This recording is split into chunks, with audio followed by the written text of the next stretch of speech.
বিকশিত ভাৰত সংকল্প যাত্ৰাই দিছে গ্ৰামাঞ্চলৰ দৰিদ্ৰ জনতাক সকাহ। দেশৰ মোদী চৰকাৰৰ গেৰাণ্টিলৈ প্ৰতিটো পঞ্চায়তত এতিয়া ৰাজ্য চৰকাৰৰ বিভাগসমূহ। আপুনিও যদি চৰকাৰী আঁচনি সুবিধা লাভ কৰা নাই, এই যাত্ৰাৰ শিবিৰত গৈ আবেদন কৰিব পাৰিব। আজি লাহোৱাল বিধানসভা সমষ্টিৰ অন্তৰ্গত ফুকনৰ হাটৰ পঞ্চায়তৰ হাজাৰ হাজাৰ জনতাই ওলাই আহিল হাতত একোখন আবেদন পত্ৰ লৈ। তেনে সময়তে লাহোৱালৰ বিধায়ক বিনোদ হাজৰিকাই উপস্থিত হৈ সকলো বিৱৰি ক'লে ৰাইজক আগন্তুক কেইমাহমানৰ ভিতৰত প্ৰায় ২৪,০০০ দৰিদ্ৰ লোকৰ পৰিয়ালৰ হাতত তুলি দিয়া হ'ব ৰেচন কাৰ্ড। ইতিমধ্যে আমি জানুৱাৰী মাহৰ ভিতৰত আমি ১০০ৰ ভিতৰত ১০০ ৰেচন কাৰ্ড সকলোকে দি আমি শেষ কৰিম। আপোনালোকক জনাবলৈ পাই সুখী হৈছো যে আমাৰ লাহোৱাল বিধানসভা সমষ্টিত প্ৰায় ২৪,০০০ বেনিফিচিয়াৰীক আমি হাতত ৰেচন কাৰ্ড আমি তুলি দিম। 24,000 কোনো মানুহৰ ঘৰত ৰেচন কাৰ্ড নথকাকৈ থাকিব নালাগে।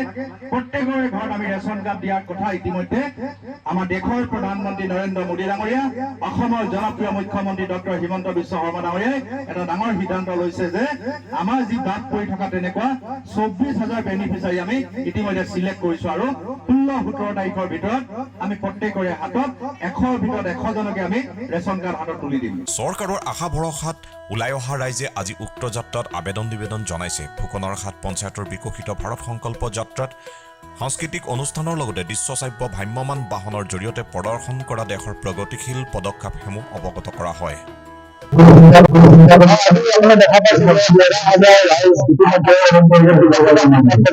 অংশগ্ৰহণ কৰিবৰ কাৰণে আহিছে। ইয়াৰ মূল লক্ষ্য উদ্দেশ্য হ'ল যে আমাৰ দেশৰ প্ৰধানমন্ত্ৰী নৰেন্দ্ৰ মোদী ডাঙৰীয়াই ইতিমধ্যে বিভিন্ন আমাৰ তেনেকুৱা ডিপাৰ্টমেণ্ট বিলাকক লগত লৈ আমাৰ ৰাইজৰ পদূলিলৈকে অহাৰ ব্যৱস্থা কৰিছে। যিহেতু বহু তেনেকুৱা দৰিদ্ৰ সীমাৰেখাৰ তলত থকা পৰিয়ালে বহু আঁচনিৰ পৰা বাদ পৰি আছে এতিয়াও। আৰু ইতিমধ্যে দেশৰ প্ৰধানমন্ত্ৰী নৰেন্দ্ৰ মোদী ডাঙৰীয়া, অসমৰ জনপ্ৰিয় মুখ্যমন্ত্ৰী ডক্টৰ হিমন্ত বিশ্ব শৰ্মা ডাঙৰীয়া প্ৰয়াস আৰু প্ৰচেষ্টাৰ কাৰণে আমাৰ ভাৰতবৰ্ষৰ লগতে অসমৰ প্ৰতিখন গাঁৱৰ পঞ্চায়তলৈকে ইতিমধ্যে বিকশিত সংকল্প যাত্ৰা আৰম্ভ কৰিছো। আৰু আজি ইয়াতে প্ৰায় আমাৰ 10টা ডিপাৰ্টমেণ্ট আহিছে। PNRD আহিছে, ইৰিগেশ্যন আহিছে, আমাৰ হেল্থৰ আহিছে বা অন্যান্য তেনেকুৱা যিবিলাক ডিপাৰ্টমেণ্ট আছে ইতিমধ্যে আহিছে, যাতে আমাৰ ৰাইজে যিবিলাক আবেদন আনিছে সেই আবেদনখিনি তেওঁলোকে গ্ৰহণ কৰিব আৰু পৰৱৰ্তী সময়ত সেই আবেদনখিনিৰ যোগ্যতাৰ ভিত্তিত যিসকলে পাব লগা তেনেকুৱা বেনিফিচিয়াৰিজ থাকিব সেইবিলাকক অন্তৰ্ভুক্ত কৰাৰ কাৰণে আমাৰ চৰকাৰখনে প্ৰয়াস আৰু প্ৰচেষ্টা কৰিছে।